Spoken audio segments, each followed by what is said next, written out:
माता का कि मैं भीख ज़रूर मांगूंगी।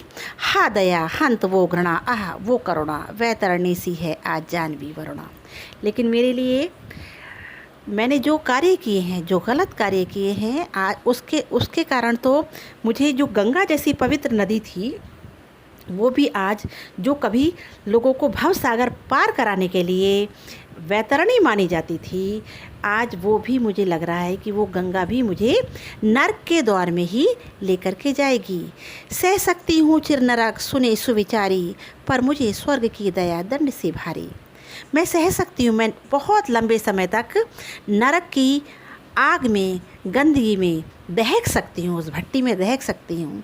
सभी लोग इस बात को, जो ज्ञानी लोग बैठे हैं, सुविचारी माने विचार, जो अच्छे विचार वाले लोग हैं, ज्ञानी लोग हैं बैठे हैं, वो सभी सुन लें, पर मुझे स्वर्ग की दया दंड से भारी। लेकिन मैं स्वर्ग की दया नहीं चाहती हूँ, मैं दया के वशीभूत होकर के स्वर्ग जाऊँ, ऐसा मैं नहीं चाहती हूँ।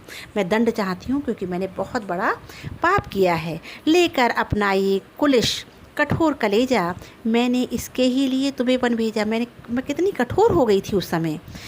मेरे कलेजे में, मेरे मन में कितने कुत्सित विचार भरे हुए थे, जिसके कारण मैं कितनी कठोर हो गई थी, और उन्हीं कठोर विचारों के वशीभूत होकर के मैंने तुम्हें वन भेजा था। घर चलो इसी के लिए न रूठो अभियों, कुछ और कहूँ तो उसे सुनेंगे सब क्यों। अब घर चलो, और ज़्यादा मैं कुछ कहना नहीं चाहती, क्योंकि मुझे अब लोग ज़्यादा सुनना नहीं चाहेंगे। मुझको ये प्यारा और इसे तुम प्यारे, मेरे दुगने प्रिय रहो न मुझसे न्यारे। मुझे तुम प्यारे हो और उसे, मुझे भरत प्यारा है और भरत को तुम प्यारे हो। इस तरह से तुम मुझे दुगने प्यारे हो गए, इसलिए मेरे दुगने प्रिय रहो न मुझसे न्यारे। तुम मेरे दुगने प्रिय हो गए, इसलिए आप न्यारे माने अलग मत रहो। मैं इसे न जानूं किंतु जानते हो तुम, अपने से पहले इसे मानते हो तुम। मैंने इसे नहीं जाना, तुमने कहा था कि तुम माँ हो करके भी तुम नहीं समझ पाई अपने पुत्र को, तो मैं इसे नहीं जानती हूँ, लेकिन तुम तो इसे भली भांति जानते हो।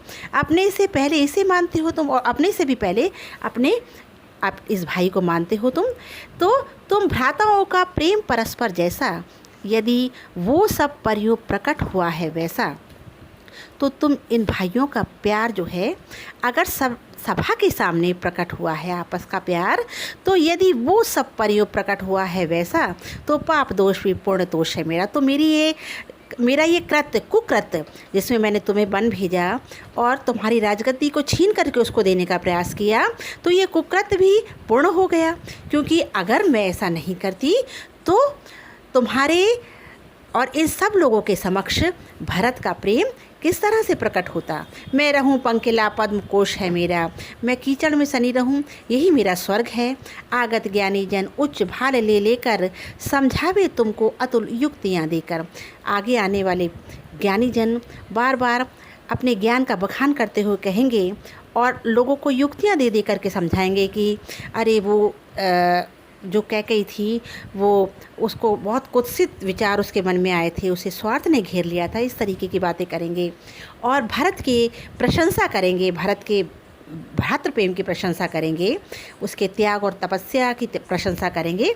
लेकिन मेरे तो एक अधीर हृदय है बेटा, उसने फिर तुमको आज भुजावर बेटा, इसलिए तुम घर चलो, क्योंकि मेरे तो एक ही बेटा है।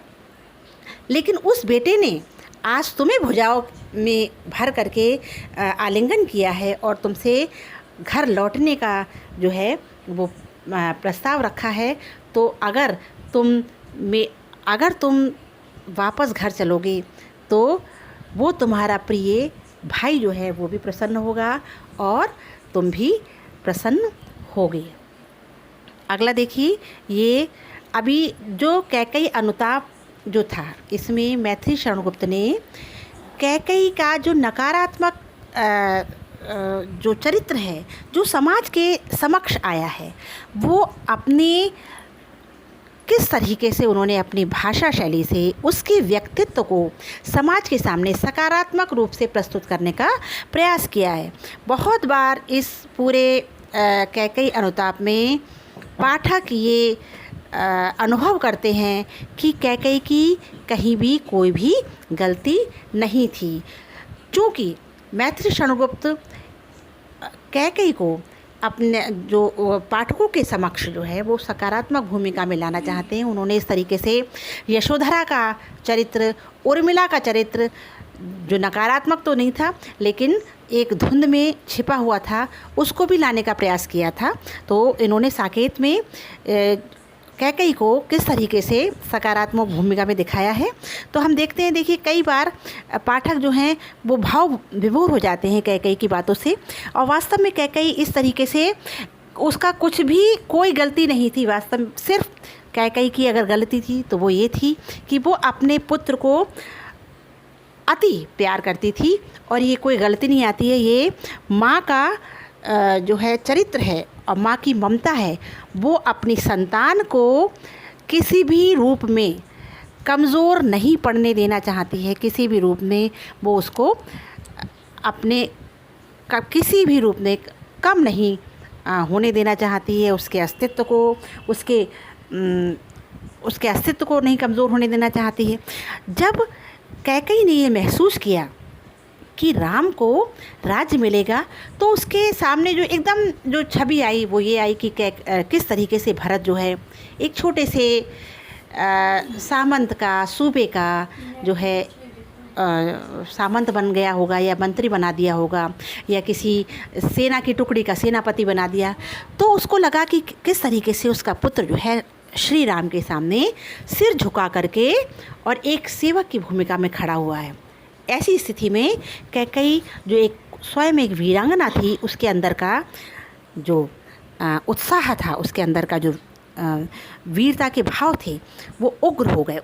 उन्होंने उग्र स्वभाव को धारण कर लिया, और उस तरीके से उसने अपने जो 2 वरदान उसके पास एक धरोहर के रूप में रखे थे वो उसने मांग लिए। दरअसल अगर कैकेयी के पास वो 2 वरदान नहीं होते तो हो सकता है कैकेयी कहीं ना कहीं समझौता कर लेती, लेकिन यदि हमारे पास कोई सुविधा होती है या कोई चीज़ है तो हम उसका विपत्ति काल में प्रयोग करने का प्रयास अवश्य करते हैं।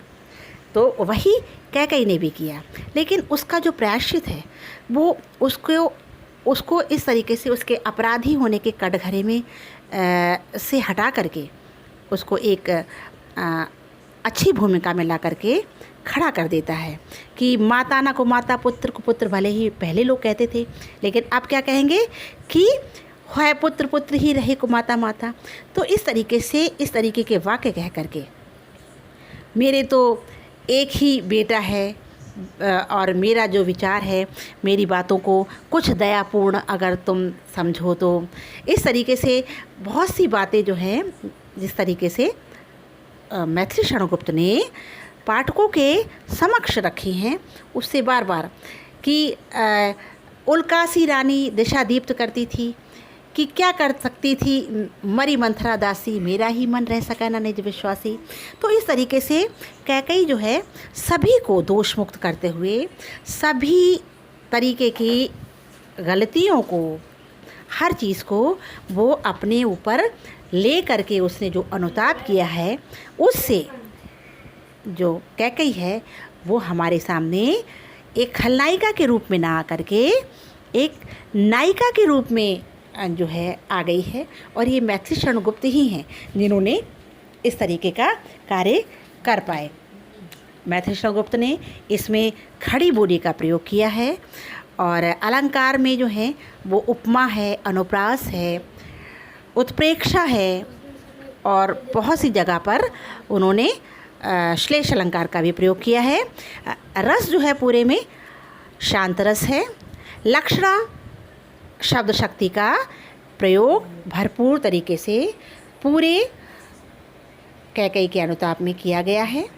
अमिधा शक्ति भी, अभिधा भी कहीं कहीं पर प्रयोग की गई है, लेकिन लक्षणा का, लाक्षणिक भाषा का प्रयोग बहुत ज़्यादा किया गया है। वैसे तो तीनों शब्द शक्तियों का प्रयोग किया है कि आगत ज्ञानी जन उच्च भाल ले लेकर समझावे तुमको अतुल युक्तियाँ देकर। इसमें उन्होंने व्यंजना शब्द शक्ति का भी प्रयोग किया है। वात्सल्य रस है, और छंद के रूप में जब हम देखते हैं तो यहाँ पर जो है सवैया छंद का प्रयोग किया गया है। प्रसाद गुण है।